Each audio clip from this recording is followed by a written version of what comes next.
नमस्कार, मैं रेवती रमन राय, हिंदी शिक्षक। आज के हिंदी दिवस के शुभ अवसर पर आपके समक्ष अपनी एक स्वरचित कविता प्रस्तुत करने जा रहा हूं, जिसका शीर्षक है हिंदी माता अंग्रेजी आंटी।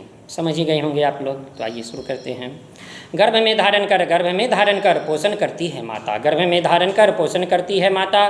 प्रसव पीड़ा सहन कर जन्म देती है माता।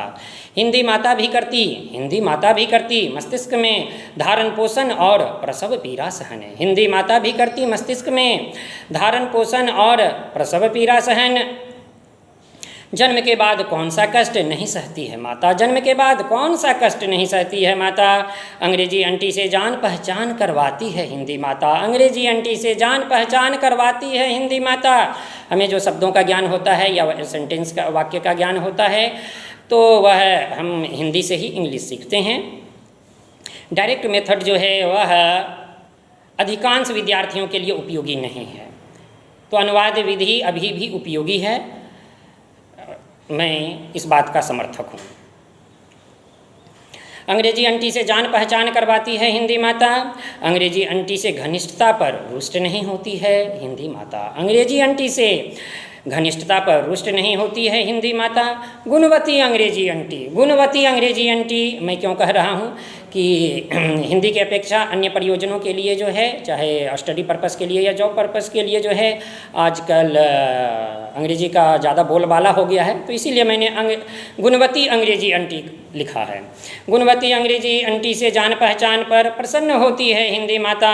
एक अंग्रेजी आंटी से ही नहीं, अन्य जर्मन, फ्रेंच, रसियन आदि आंटियों से जान पहचान घनिष्ठता होने पर प्रफुल्लित होती है हिंदी माता। जहाँ हिंदी माता काम न आए, अंग्रेजी आंटी या अन्य आंटियों से काम निकालने का ज्ञान होना चाहिए। जहाँ हिंदी माता काम न आए, अंग्रेजी आंटी या अन्य आंटियों, जो अन्य भाषाएं हैं, ठीक है, अन्य आंटियों से काम निकालने का ज्ञान होना चाहिए, चाहे पढ़ाई के दौरान हो, चाहे फिर जो है रोजगार के दौरान हो।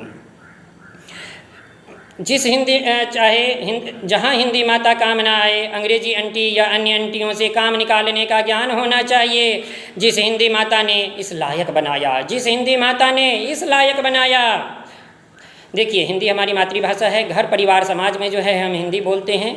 तो मैं पीजी डिप्लोमा इन ट्रांसलेशन भी हूँ, हिंदी टू इंग्लिश और इंग्लिश टू हिंदी। तो जो हमारी मातृभाषा होती है उसे ट्रांसलेशन के टर्म में जो है सोर्स लैंग्वेज कहा जाता है, स्रोत भाषा कहा जाता है। और जो विदेशी भाषाएं होती है जिसे हमें सीखना होता है उसे टारगेट लैंग्वेज, लक्ष्य भाषा कहा जाता है। तो हम किसी भी भाषा को सीखें तो स्रोत भाषा के रूप में जो है, घर परिवार समाज की भाषा के रूप में हिंदी का महत्व हमेशा ही बना रहेगा। तो इसीलिए जो है बचपन से जो हमने जो है घर परिवार समाज में अपनी जो हम पले हैं बढ़े हैं, तो हिंदी भाषा का ही उपयोग करते हुए जो है पले हैं बढ़े हैं। तो इसीलिए हिंदी माता के प्रति हमें तो कृतज्ञ होना ही चाहिए। जिस हिंदी माता ने इस लायक बनाया उस हिंदी माता का अवश्य ही सम्मान होना चाहिए। जिस हिंदी माता ने इस लायक बनाया उस हिंदी माता का अवश्य ही सम्मान होना चाहिए। जहाँ हिंदी हमारे लिए जो है उपयोगी सिद्ध नहीं हो पा रही है, अन्य भाषाओं की हमें सहायता लेनी चाहिए। मैं इसका समर्थक हूँ, ठीक है। तो आइए, जिस हिंदी माता ने इस लायक बनाया उस हिंदी माता का अवश्य ही सम्मान होना चाहिए।